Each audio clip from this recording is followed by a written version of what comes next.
और 2023 के उस 60 साल के रिटायरमेंट की सीमा तय करने तक की सारी बात, सारी व्यवस्था, सहायक अध्यापक बनने तक का सफ़र और सहायक अध्यापक से पुनः शिक्षा मित्र तक पहुंचने का सफ़र और 3500 से 10,000 करने का भी सफ़र, एक एक चीज़ जब उनको बताई गई तो वास्तव में उन्होंने कहा कि नहीं, गलत तो हुआ, लेकिन आज तक मैं भी यही समझ रहा था कि आप लोग गलत हो, शिक्षा मित्रों के साथ गलत हुआ।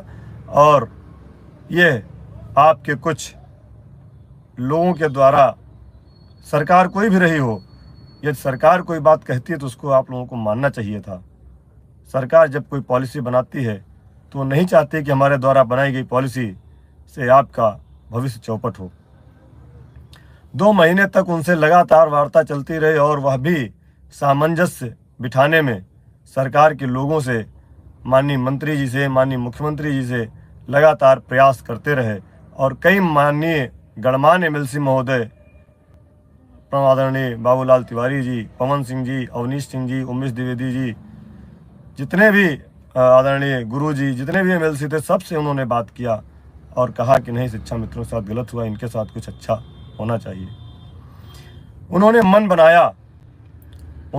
बनाया और मन बनाने के बाद हम लोगों से कहा कि देखिए, शिक्षा मित्रों के नेतृत्वकर्ता यदि आप अपने आप को मानते हैं तो फिर सरकार से अगर कुछ लेना है तो सरकार से लड़ के नहीं, सरकार से मिल सकता है।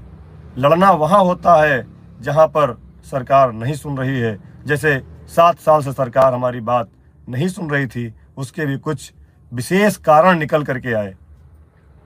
माननीय मुख्यमंत्री जी हम लोगों से क्यों खफा थे, क्यों नाराज थे, यह बात भी बहुत विस्तार से निकल करके आई।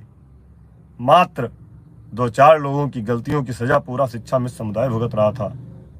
हम लोग भी अचंभित हुए ये सब जान करके। खैर, बीते गए गुजरे की बातें हो गई, लेकिन माननीय एमएलसी महोदय ने एक उम्मीद जगाई और कहा कि दिल नाउम्मीद तो नहीं, नाकाम ही तो है। दिल नाउम्मीद नहीं, नाकाम ही तो है। लंबी है गम की शाम मगर शाम ही तो है। लंबी है गम की शाम मगर शाम ही तो है। शाम के बाद रात होती है, रात के बाद सुबह ज़रूर होती है। उन्होंने उम्मीद दी, भरोसा दिलाया और उन्होंने जो हम लोगों के लिए कार्य किया उसकी जितनी भी प्रशंसा की जाए, जितनी भी तारीफ तो कम पड़ जाएगी उनके लिए। उन्होंने शिक्षा मित्रों के लिए एक अलग से लड़ाई लड़ी, जिसके लिए हम उनके चरणों में धन्यवाद देते हैं। साथियों, कहते हैं कि इंतजार करने वालों को सिर्फ उतना ही मिलता है जितना कोशिश करने वाले छोड़ दिया करते हैं। यह हमारी कोशिश लगातार जारी रही।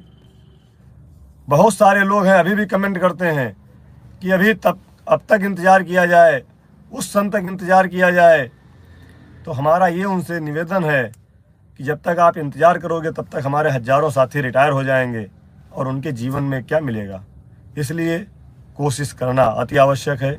कोशिश करते रहिए, जो भी मिले सरकार से वह हमें स्वीकार करना चाहिए।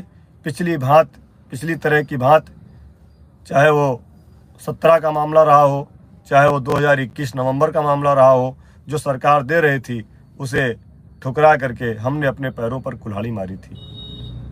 आज माननीय एमएलसी महोदय के माध्यम से माननीय मुख्यमंत्री जी शिक्षा मित्रों के लिए और शिक्षा मित्रों के साथ साथ, जहाँ तक मुझे जानकारी मिल रही है, अनुदेशकों के लिए भी अपनी सहमति दे दिए हैं।